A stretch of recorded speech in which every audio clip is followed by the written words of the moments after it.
Brief Encounter by Amelia Hardy. Striding along the Northumberland beach, Winifred was taking in her last chance to breathe in the invigorating sea air. Tomorrow they were heading south, back home, but not for long. Soon, with her younger sister Letitia, they would be back to move in to the schoolhouse, a perfect little retirement haven they'd found just a mile or two inland. Yes, it had been a very rewarding week of house hunting. Neither of them would miss school, with its endless planning and marking, not to mention the exhausting matter of teaching small children year after year. Winifred dreamed of days pottering in the little garden and bracing walks along the coast. "I think we'd better get a move on, Letty," she called to her sister, who was, as usual, lagging behind. "They serve dinner in half an hour, and I fancy the fresh crab again." The sun was fast disappearing behind the little houses clustered round the harbour, and Winifred noticed that the wind had shifted today, blowing now from the north, and the sky was turning a rather threatening shade of grey. The fine weather of the last few days had broken. The usually placid Letitia, meanwhile, was feeling quite disgruntled. As far as she was concerned, this house-hunting trip had not gone to plan at all. Her sister had persuaded her that the schoolhouse would be perfect, when, in fact, it was too far inland, with not even a sliver of a sea view. Her dream cottage was here by the beach, right opposite where she was standing. A dear little 2 up, 2 down, facing out to sea. Maybe the garden was overgrown, the front door and the fence needing a lick of paint, but it was all Letitia had ever wanted. After a lifetime of summer holidays spent on this glorious North Sea coast, her heart's desire had always been to live next to the sea, to sleep and to wake with the sound of the waves and the crying seagulls. Winifred stopped and retraced her steps along the sand. The wind whipped up a few stray hairs across her face as she zipped up her coat against the sudden blast. The weather was really turning. "Cheer up, Letty. You did agree that the schoolhouse would suit us much better. Remember what that man on the train told us?" Letitia did remember. There'd only been 2 seats left in the crowded carriage on the Edinburgh train, and they'd sat opposite a city gent in a pinstripe suit, with his Financial Times spread out in front of him. Their conversation had begun with asking about destinations, and they were surprised to discover that his was the same, the little fishing harbour of Fenmouth, where he told them he was meeting his wife. Winifred explained all about how they'd booked a week's stay in the Ship Inn, and then Letitia pulled out their folder of estate agents' leaflets. "Then you read out all the details of Island Cottage," said Winifred, putting up her collar against the wind, which was now gusting down the beach. "I know," sighed Letitia, "but if I hadn't, we would never have heard the story." "As it was, Letty, it's just as well. That Mr. Bainbridge, or whatever he said his name was, did us a good turn, really." "I suppose so. In this sort of weather and the sky getting darker every minute, I could really imagine it."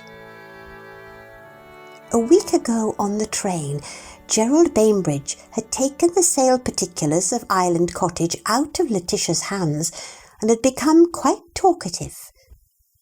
"Did you realise that this place that you're planning on viewing is very well known up there? Notorious, you could say." He'd pointed his finger sharply at the picture and then looked at the sisters directly. "I don't suppose the estate agent would tell you the local legend?" "Well, of course he wouldn't. Why would he?" Now, standing on the sand, in the low light of the afternoon sun, the sound of the waves crashing behind her and the wind at her back, Letitia could see him in her mind's eye, holding the sheet of paper with the description of Island Cottage. She remembered Gerald Bainbridge's every word.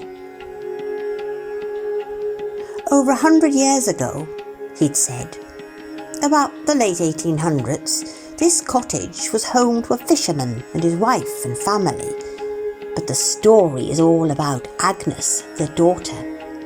When she was only 16, she fell in love with a local lad.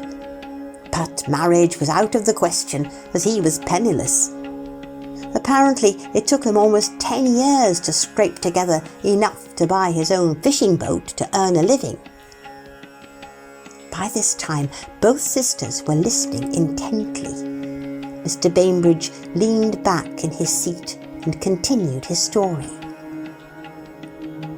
"Well, he promised to marry Agnes at the end of that summer, and he set out on what was meant to be his last fishing trip before their wedding day.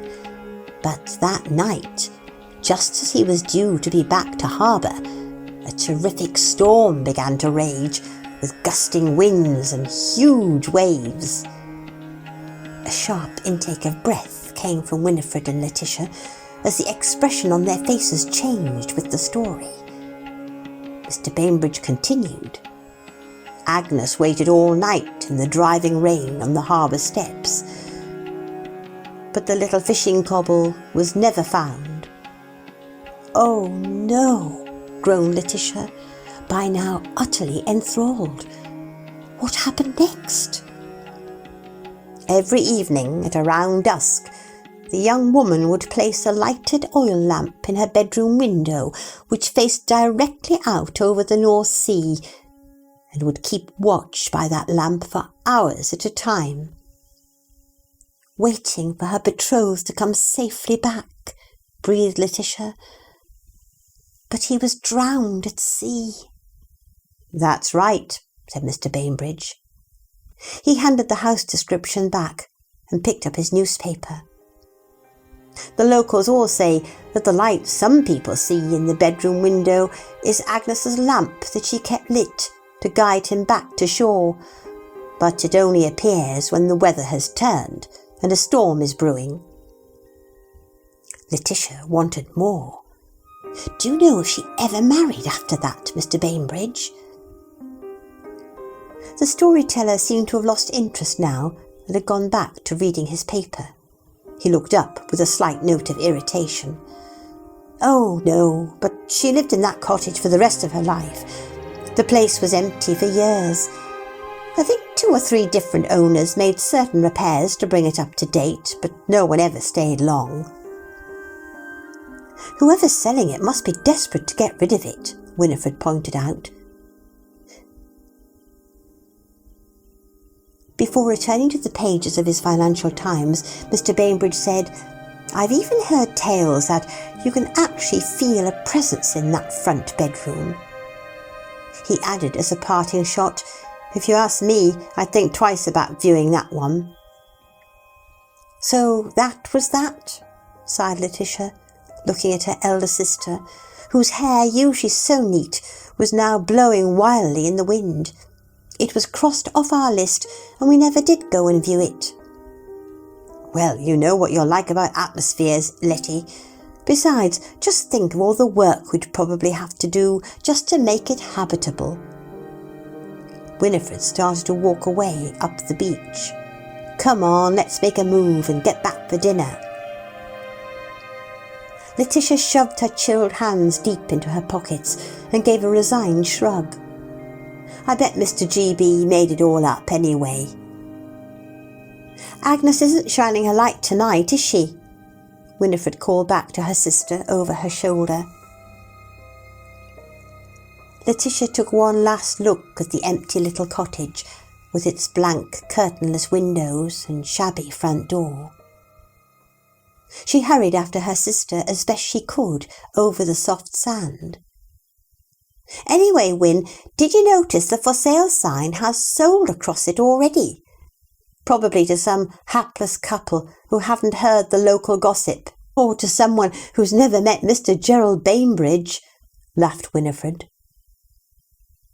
And Letitia, having caught up, strode along happily, feeling that somehow the schoolhouse seemed a much more attractive prospect. Meanwhile, later that evening, the new owner of Island Cottage stopped by the garden gate, which was swinging on one hinge. Mr. Gerald Bainbridge could not resist coming over in person to check that the estate agent had put up the sold sign. When his wife had seen the advertisement, she had told him in no uncertain terms that she had always had a fancy for a little weekend retreat up on the Northumberland coast, and her heart was set on this very cottage with its idyllic view out to sea. At a bargain price, Mr. Bainbridge did not want any rival bid from those two retired school teachers. He was sure neither of them would come near the place after that little performance he had given them last week coming up on the train. The idea, though, that there could be any truth in that local legend was just laughable. He surveyed the scene. Such a pleasant outlook. The changing colours of the sea, the gulls wheeling round Seal Island. It was such a pity there seemed to be menacing dark clouds gathering. The sun had finally disappeared behind the hills in the west. The wind was blowing stronger, and he buttoned up his coat against the cold. He was just about to open the lopsided gate and walk up the path for a closer inspection when his eyes were drawn upwards to the blank upstairs windows of the cottage. Was it a reflection of something out at sea? Or was that really a flickering light? It just could not be, Gerald Bainbridge said out loud. He was neither a romantic nor an excitable person, and he knew for a fact that there was no electricity switched on in that house. He looked back over his shoulder to the island opposite, then returned his gaze to the cottage. This time, he told himself, there will be no light, just empty windows. But it was then that he saw not only the flickering of an oil lamp, but the white face of a young woman staring out to sea.